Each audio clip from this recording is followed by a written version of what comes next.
Thank you, Christine. Hi, good afternoon, everyone. Good afternoon from Jakarta. Hi, Jens. Hope everyone is in health and good condition. I'd like to thank for invitation given to me to participate in this masterclass organized by Kini Academy. My presentation this afternoon will focus on effort undertaken by Asyanta in restoring the confidence of traveler, which mainly focus on international travel, which currently many countries have started. They're opening up of their border, but still focusing on their own. There is not yet a joint facilitation on the ground as they still focusing their effort in domestic. Just to introduce who is Asyanta. Asyanta is actually ASEAN Tourism Association with headquarters actually in Malaysia, in Putrajaya, together with Ministry of Tourism and Culture of Malaysia. And Asyanta currently has 35 members, ranging from National Hotel Association, National Travel Agent Association, airlines, and National Tourism Organization from ASEAN countries. Under my tenure from 2021 up to 2023, the focus of effort of Asyanta will be focusing on supporting the recovery effort of the industry impacted by COVID-19, as well as the strengthening Asyanta position as a regional association.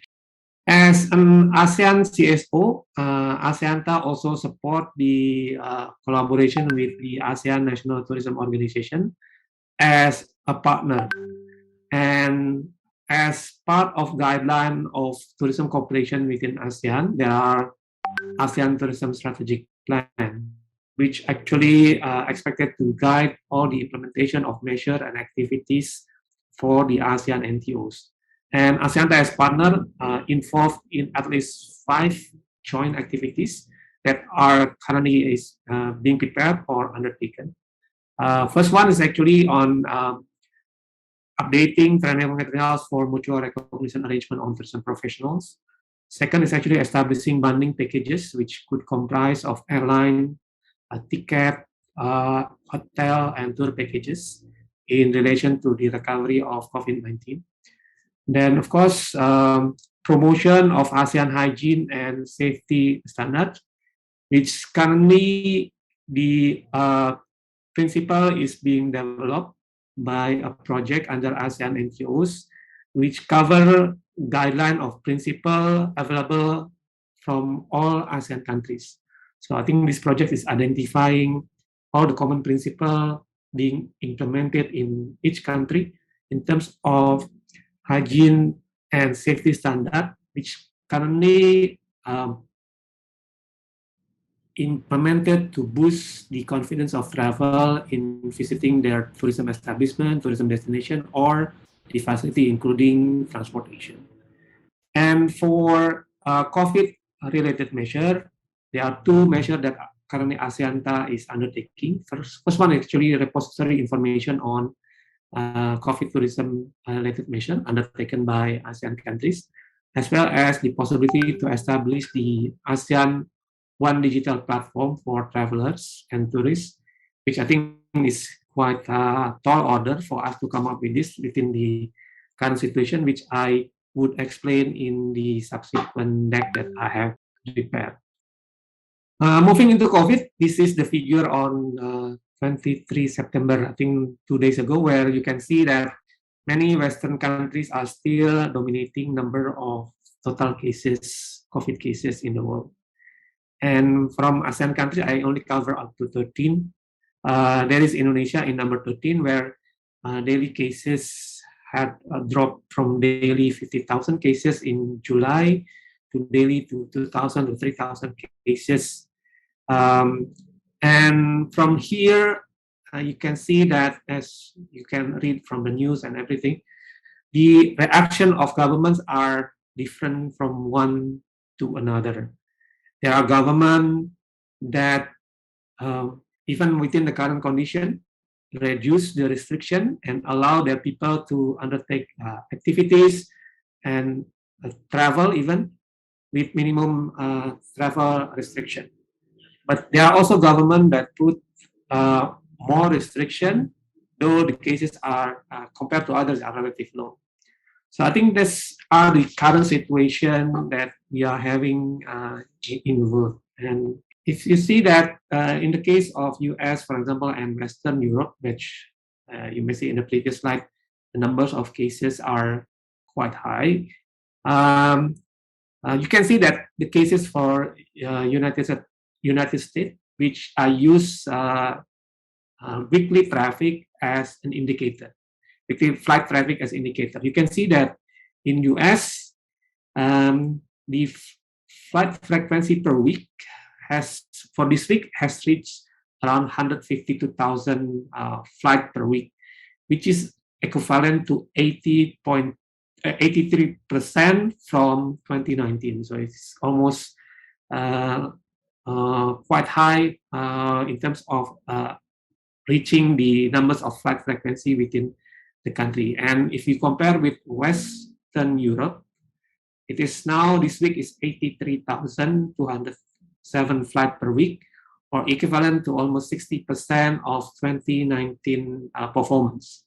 So as this can see that with the opening of their borders and activities within their country, though the cases are still high, they have already contributed to numbers of flight frequency, which indicate the high travel and the travel recovery is taking place in both country and region.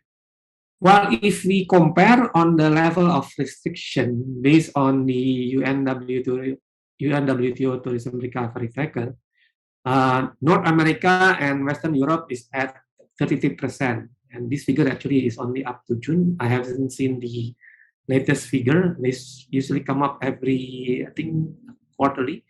I haven't seen for September. They should come up with September. But you can see that the restriction of US and Western Europe is only 33, compared to our part of region Southeast Asia, which is at 82%. And 82% is actually number 2 in terms of the highest restriction, and number 1 is actually Oceania, which is covering Australia, New Zealand, which I think is quite understandable on that situation. But this 82% has been constant in terms of restrictions, as it has created significant impact to our tourism and travel industry within the region. You can see that in the next slide. So, with such high level of restriction, it has contributed to significant negative impact of travel and tourism industry within the region. And you may expect that at the beginning, many countries, when we started this pandemic in March last year, they expect that this could last within a few months, but apparently it is not. And based on that restriction that being imposed within ASEAN region, ASEAN experienced a drop of 80% of international visitor arrival in 2020, where it was only reached 26 million arrival. And with such drop, receipt from tourism sector from many ASEAN countries have been significantly dropped by 76% compared to 2019. This figure is for 2020.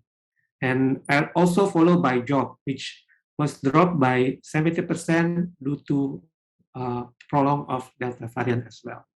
And if you see the figure of flight frequency, and if we compare with the US and Western Europe, even for 2021, our statistic is even lower from 2020. Currently, this week, our flight frequency for Southeast Asia region, based on the data coming from CAPA, is only 19,871, or only 34% from 2019.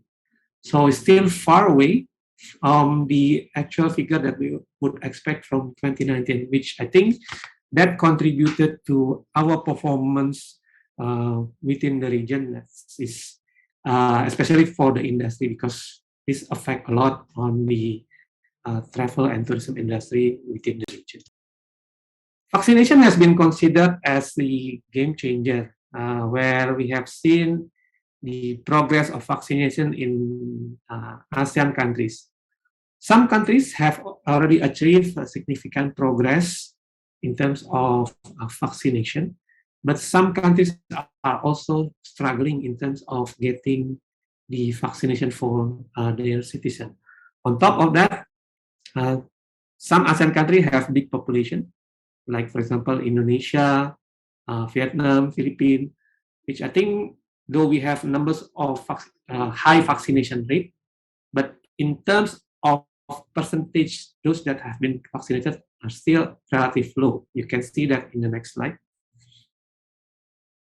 So in here, you can see that some countries have achieved target of herd immunity, like Singapore, of course, and followed by Cambodia. Later, also Malaysia will follow. But some other countries are still below the target, which I think it will take times in order for us to really achieve the target that we would expect. And most countries are expecting to reach 70% herd immunity in order for them to really open their border. And those countries that have already have indicated readiness to reopen their border for international traffic, not only for business but also for social or leisure travel, which I think you are all aware about the development of Singapore Vaccinated Travel Land as well as the Phuket Sandbox.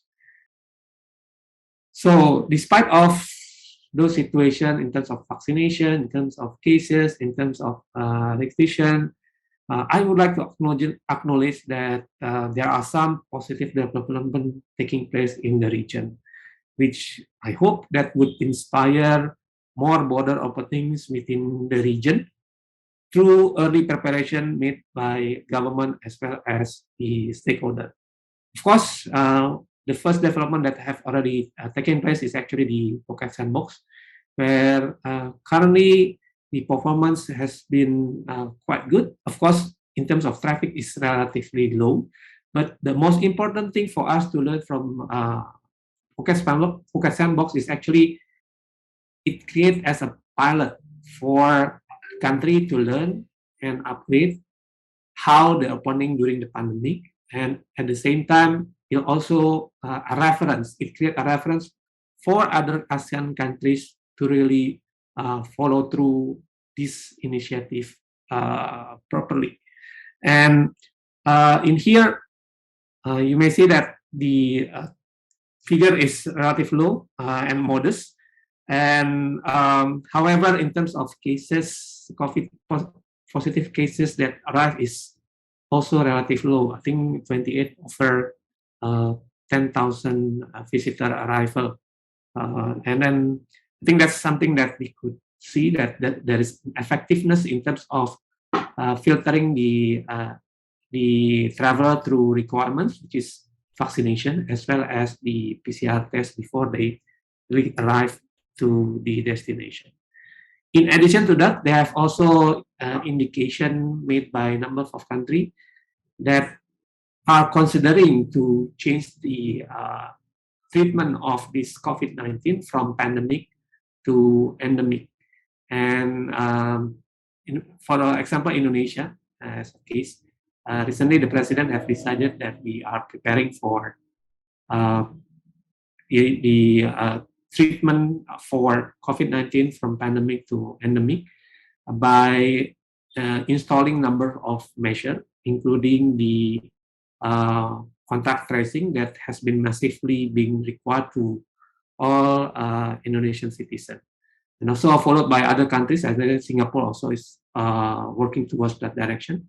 And other ASEAN countries will follow suit in order to have the preparation for this endemic treatment.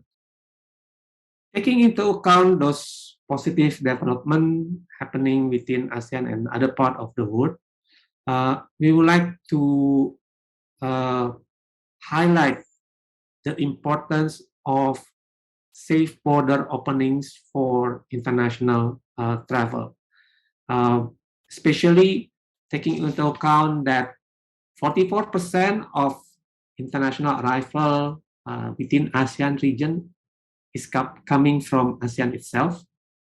And second, if we learn from the development taking place in two countries that have already opened unilaterally, like for example Singapore and Phuket Sandbox in Thailand, the response from the source market are relatively low. But of course, this has not been really materialized for ASEAN region because many of ASEAN countries still requiring their citizen when they go abroad and go back to the country to have to apply for quarantine when they arrive. Like in Indonesia, we have 8 days quarantine requirement for those who travel abroad from Indonesia. And of course, some other countries are not also allowing their citizens to travel to internationally. And from here, we actually expecting that the ASEAN travel corridor arrangement that is currently being finalized by the task force led under the Ministry of Foreign Affairs could enlighten us in terms of the reopening of border for the ASEAN region, especially to facilitate business travel and also hopefully to also facilitate the leisure traveler within the region. But currently, last week when I received information from the Ministry of Foreign Affairs of Indonesia, who is chairing that committee, the ASEAN Travel Corridor framework arrangement is only focusing for business and essential travel. And it is also only a guideline, not really a document that binding to all ASEAN countries. So this is only a reference for countries to open, but we certainly hope that this could be also followed by countries so as to minimize differences that is happening between the country. What we are proposing in terms of the travel corridor, of course, we are proposing that if there are traffic between low-risk countries or destination, pre-departure and arrival testing could be minimum. Vaccinated travelers could be exempted from the quarantine requirement. Then self-isolation for only waiting for PCR, result of PCR test on arrival. Then we are also hoping for those source country within the ASEAN countries itself to put no quarantine requirement for returning travelers that travel to those destinations that have been opened. Of course, there's still no existence on how this mutual recognition of testing procedures are taking place. Each country has their own requirement, which I think somehow is quite confusing in terms of market. Some are requiring, for example, 48 hours before departure. Some others are requiring 72 hours before departure.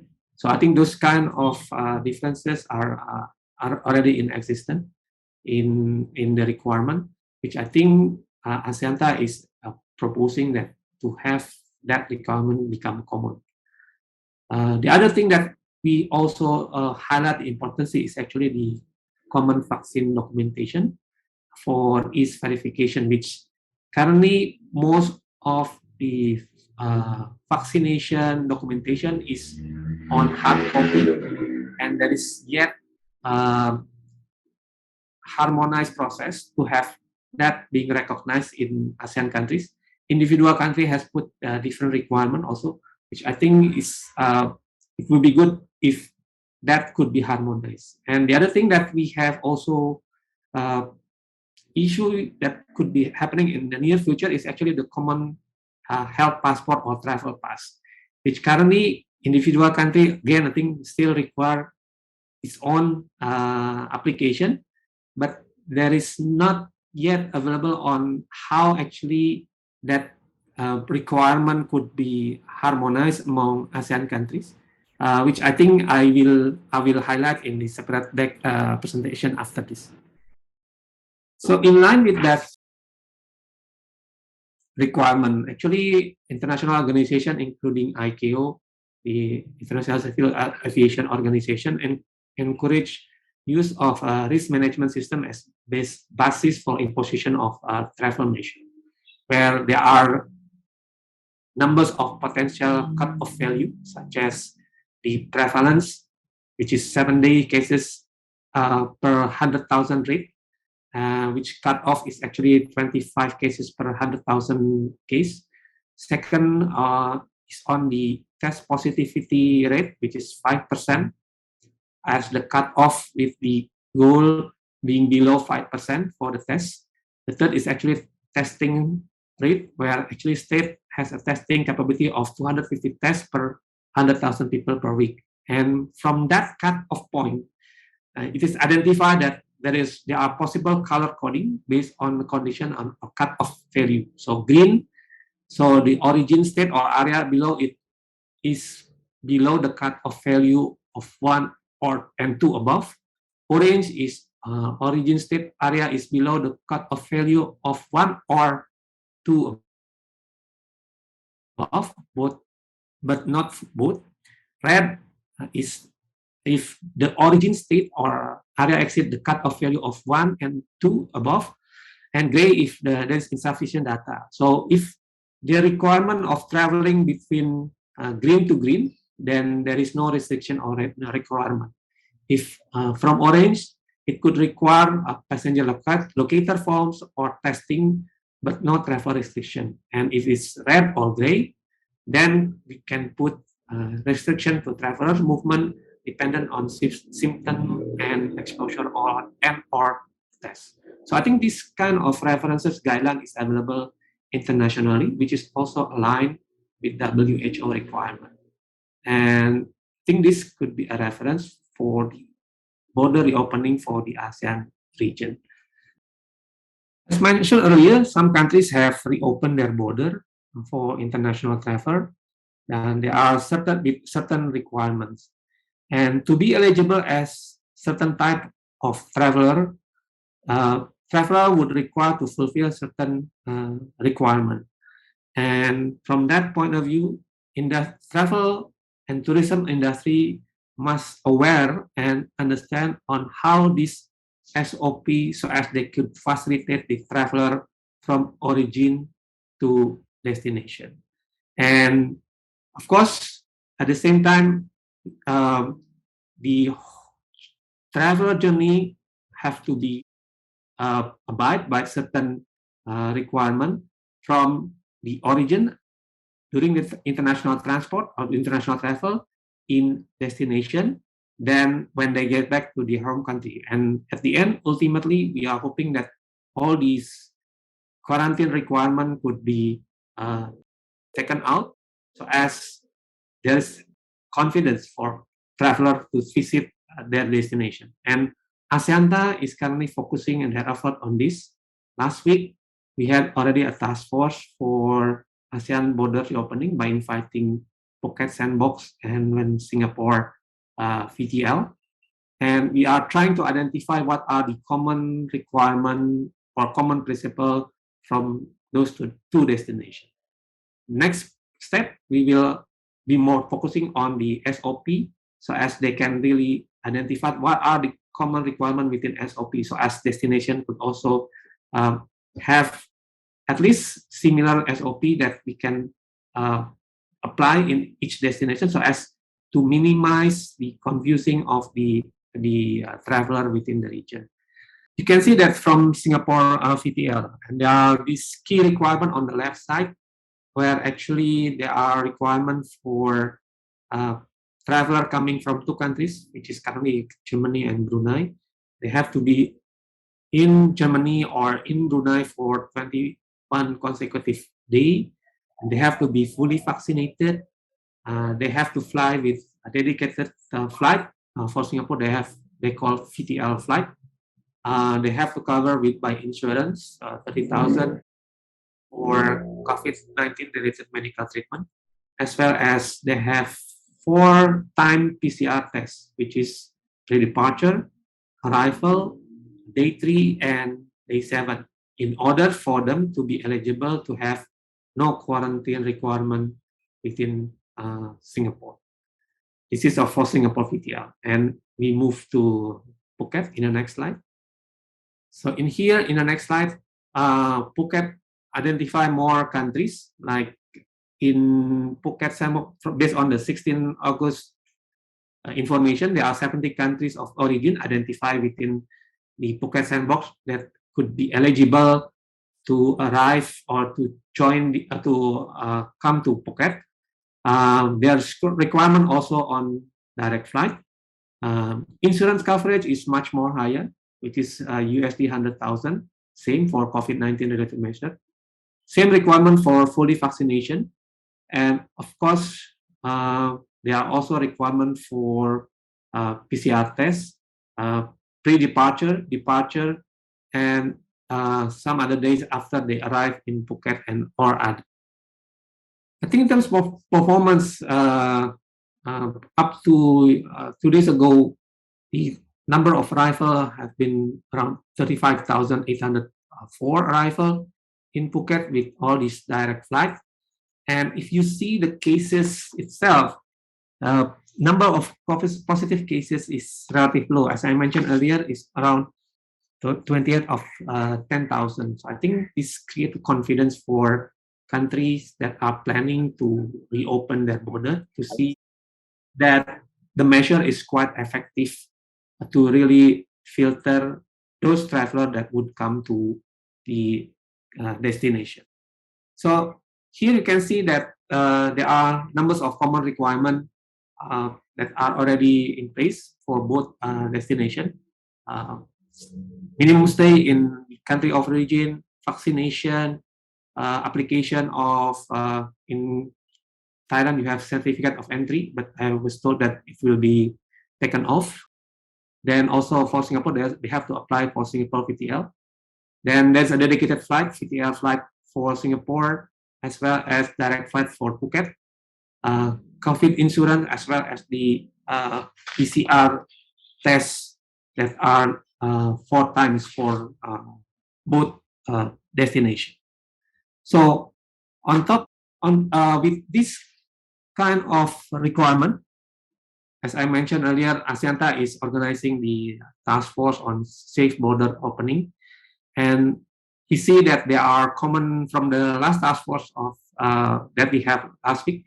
We see that there are common requirements for both existing initiatives, and as you know that from the number of restrictions in the world, many part of the region in the world are already open. So for us, is really currently is only 2. So in order to strengthen the appeal of the region, what we recommend to both destinations is actually to work together to have joint collaboration in order for this to have appeal, strengthen appeal in the world. So maybe current rotation that is possible is actually for those travelers from, say, Germany going to Singapore, they can right away go to Phuket Sandbox with minimum requirement. I think this kind of arrangement are suggested to the existing arrangement. And currently, private sector and also the NTOs, we have already conveyed that requirement to them. And we are hoping that from the private sector entity, we are working towards that direction. And this could also be followed by other destinations that are preparing. Like, for example, we have Bali, Indonesia. Recently, we have Langkawi, Siem Reap in Cambodia, as well as Phuc Phuc in Vietnam. So I think this kind of arrangement is recommended for other destinations to follow suit. In order to have that strong appeal for the region, harmonization of risk assessment and methodology and standard of testing and quarantine procedure is required to boost traveler confidence within the region. Common risk assessment framework, health documentation, contact tracing, and vaccination, which at the end would be able to relax testing and quarantine requirement, especially for those coming from low-risk country visiting low-risk destination. I understand that the establishment of this corridor arrangement at ASEAN level would need some time, and Axianta is currently actively undertaking consultation with those countries that are ready and have plans to open their destination through relevant stakeholder and government engagement. It could begin with those that are ready countries and follow by destination through bilateral framework to smooth travel experience and reduce or avoid quarantine requirement in both destination and home countries. And with this, we can improve the assurance of travel and confidence of travelers to visit the country. Currently, we have multiple types of travel documents needed, and currently what we are doing is through manual process. And through manual process, verification is insecure and results is exhaustive. And for that, I think we need longer time to really undertake checking. And there is a big risk on fake certificate or falsifying document that is given by the passenger. So as to minimize that situation, Axianta is proposing to have this common digital health passport protocol as single tool for COVID-19 health records, which currently is only available in individual countries, not yet linking with others. Not at the same time, there is no also unifier being recognized due to a certain issue, which mostly the cross-border data privacy.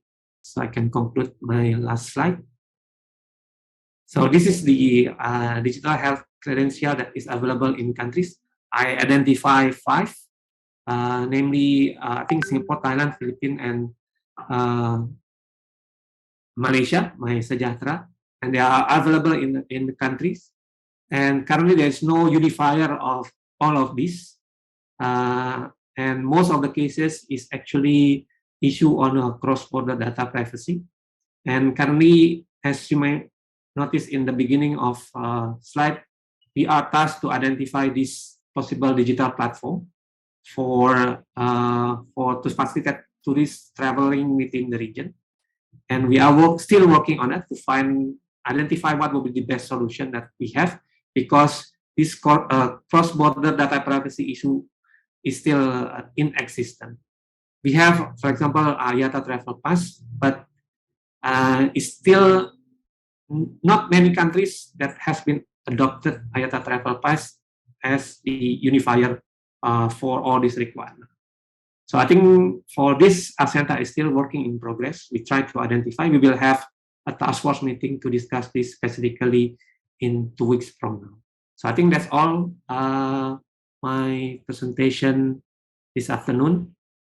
Thank you.